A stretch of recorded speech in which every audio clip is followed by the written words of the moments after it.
What's going on, my friends? Eddie Walker here. Today I'm going to teach you how to use Logic Pro's Beat Breaker on your master bus. This is going to allow you to do effects for your entire mix. It's going to add a lot of color and just glue your effects together for certain parts of the song. So let's go ahead and get into it. I know a lot of people may say that you shouldn't add anything to your master bus, and I kind of agree with them.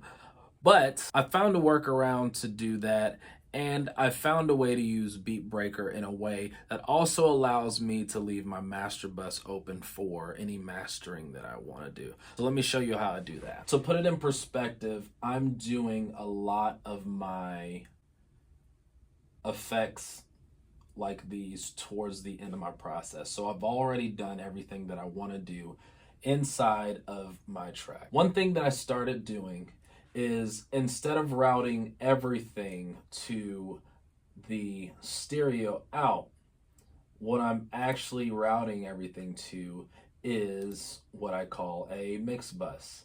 The mix bus just allows me to do some effects. It allows me to do things that I want to do creatively that fall in the category of the mix and not necessarily the master. So I'm leaving room for my master or my stereo out to have any mastering plugins that I want to put on. In my mix bus, I'm putting effects that I want to affect the entire mix. Step one will be routing everything to that mix bus or that auxiliary channel, so I leave my master output open for mastering effects. I'm using Logic Pro's Beat Breaker. It's a fun effect that allows you to skip between different effect chops and things. Let me give you an example.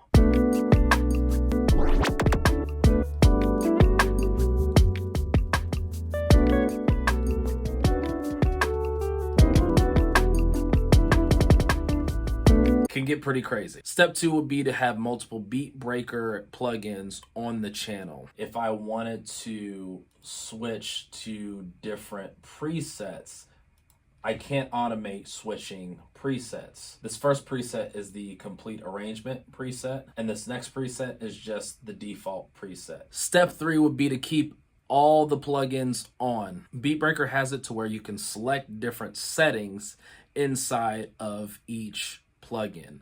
Now you can set each one to off, and when you want to adjust them, you can automate the way you want them to come out. So here in this example, I have the two Beat Breakers changing patterns throughout the track.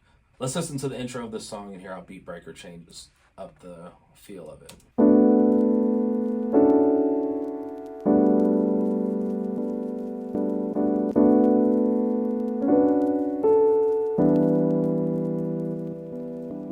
So something really subtle, something that just adds a little color and a little flavor to that intro. In this next example, Beat Breaker is being used as a fill.